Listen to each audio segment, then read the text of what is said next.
Bonjour à tous, aujourd'hui on va essayer de résoudre cette équation. 6 à la puissance x plus 6 à la puissance y est égal à 42. Et on nous précise ici que x et y sont des entiers naturels, donc dans n. Lorsque je suis face à un problème, une équation où on est dans grand N, la première des choses à laquelle moi je pense, c'est d'essayer en fait de créer un produit. C'est-à-dire, au lieu d'avoir une somme telle que ce que nous avons ici, d'avoir quelque chose qui est plutôt un produit. Et pourquoi est-ce que je fais ça? C'est parce que si je me retrouve avec un problème qui ressemble à A fois B est égal par exemple à 35 et A et B sont des entiers, alors ce que je pourrais faire, c'est d'essayer de faire la décomposition en facteur premier de ce nombre. Donc si je prends par exemple 35, je sais que c'est égal à 7 multiplié par 5. Cela veut dire forcément que si A et B sont des entiers tels que A fois B soit égal à 35, alors A est égal à 7 pendant que B sera égal à 5, ou encore A est égal à 5 pendant que B est égal à 7, ou encore on pourrait réécrire ceci sous la forme de 35 multiplié par 1, et dans ce cas, A serait égal à 35 pendant que B serait égal à 1, ou encore A serait égal à 1 pendant que B serait égal à 35. Et là, j'obtiens donc toutes les possibilités. Donc, toutes les combinaisons de A et B, telles que A fois B soit égal à 35.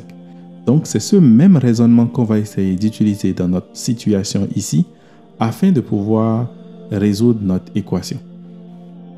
C'est-à-dire, dans notre cas, on peut essayer de voir par exemple que le 42 qui est ici peut s'écrire comme étant 7 multiplié par 3 multiplié par 2. Je fais partie de toutes ces écritures pour me libérer de l'espace. Et donc, puisque j'ai une décomposition en produit de facteurs ici, il faudrait arriver à réécrire cette partie ici comme étant un produit. Donc, comment est-ce que je vais faire? Je vais simplement factoriser 6 à la puissance x. Donc, si je factorise 6 à la puissance x, il va donc me rester 1 plus 6 à la puissance y moins x. Et ceci est égal à 7 fois 3 fois 2. Maintenant, ici, on peut essayer de voir tous les cas possibles. C'est-à-dire réécrire toutes les combinaisons de deux éléments de telle sorte que leur produit soit égal à 42.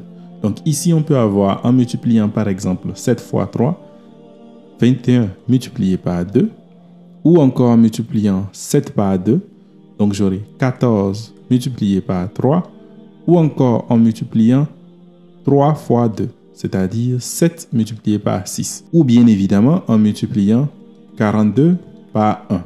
Donc c'est toutes les combinaisons qui sont là. Maintenant, le point, c'est d'essayer de voir est-ce que ceci peut être égal à l'une des combinaisons alors que l'autre est égal à l'autre combinaison. Donc on va essayer de prendre des différents cas. Supposons par exemple que x soit égal à 0. Si x est égal à 0, qu'est-ce qui va se passer? Je vais avoir donc 6 à la puissance 0, facteur de 1 plus 6 à la puissance y est égal à 42. Donc, ceci veut dire simplement que 1 plus 6 à la puissance y est égal à 42 et par conséquent, 6 à la puissance y est égal à 41. Et puisque je sais que 41 n'est pas un multiple de 6, alors ça veut dire que ceci est impossible parce que dans ce cas, y ne serait pas un entier naturel. Ensuite, qu'est-ce qui peut se passer? Essayons de voir et si x était égal à y. Qu'est-ce qui va se passer? Si x était égal à y, alors ça veut dire que 6 à la puissance x facteur de 1 plus 6 à la puissance x moins y qui est égal donc à 0 est égal à 42. Et ceci veut dire simplement que 6 à la puissance x multiplié par 2 est égal à 42, qu'on peut encore réécrire comme étant 6 à la puissance x est égal à 21. Dans ce cas encore, on va constater que 21 n'étant pas un multiple de 6, alors ceci est également impossible. Quel cas nous reste alors? Donc, on aura forcément le cas où x est différent de y qui est lui-même également différent de 0. Donc x et y ne peuvent pas être égales à 0 et x et y ne peuvent pas être égales entre eux. Donc ce que je vais faire, je vais supposer simplement que y est supérieur à x. Maintenant, quelle est l'implication de cela? En effet, lorsque je retourne un peu à mon équation, ce qu'on peut constater ici, c'est que x et y jouent exactement le même rôle. Qu'est-ce que cela veut dire? Ça veut dire simplement que toute solution que nous allons trouver dans cette équation, lorsque je vais faire une commutation des solutions, je vais encore avoir une autre solution. En d'autres termes, si 1 et 2 sont solutions de cette équation, alors forcément 2 et 1 sera solution de cette équation. Donc finalement, ça ne sert à rien de les prendre tous ensemble. En fixant par exemple que y est supérieur à x, je me retrouve donc avec un des cas possibles et je peux donc obtenir les autres cas par exemple en faisant la commutation. Donc ça va. Si on suppose que y est supérieur à x, qu'est-ce que cela veut dire? Ça veut dire simplement que x moins y est également strictement supérieur à 0. Finalement, je me retrouve avec mon équation de départ qui était 6 à la puissance x facteur de 1 plus 6 à la puissance y moins x est égal à 42. Et qu'est-ce que je viens de dire? Je viens de dire que y moins x est strictement positif, donc ça veut dire que ceci est strictement positif. Mais aussi, puisque x est strictement différent de 0, ça veut dire que x aussi est strictement positif. Finalement, la valeur la plus petite possible de x, c'est x est égal à 1.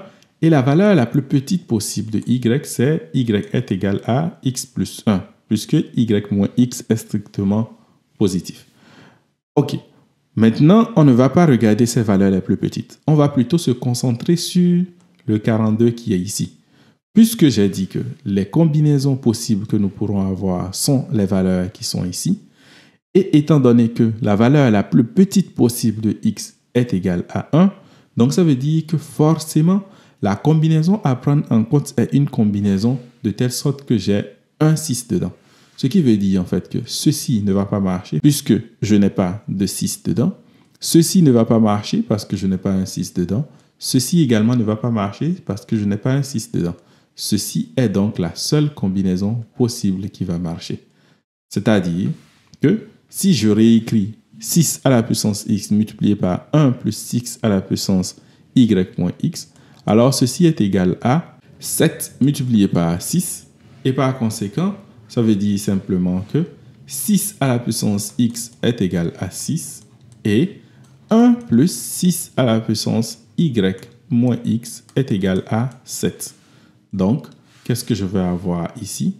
Je vais avoir simplement que x serait égal à 1 et 6 à la puissance y moins x serait égal à 7 moins 1 qui est égal à 6, c'est-à-dire y moins x est aussi égal à 1.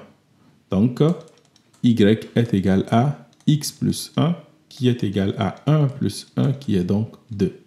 Finalement, la solution dans ce cas sera 1 et 2. X étant égal à 1 et y étant égal à 2. Mais rappelez-vous que j'avais dit que si jamais 1 et 2 sont solutions, alors forcément, on aura quoi? Que 2 et 1 aussi sera solution. Ça veut dire simplement que les seules solutions de notre équation ici sont 1, 2 et 2, 1. J'espère que vous avez aimé la vidéo. Si oui, n'oubliez pas de liker et de partager avec vos amis.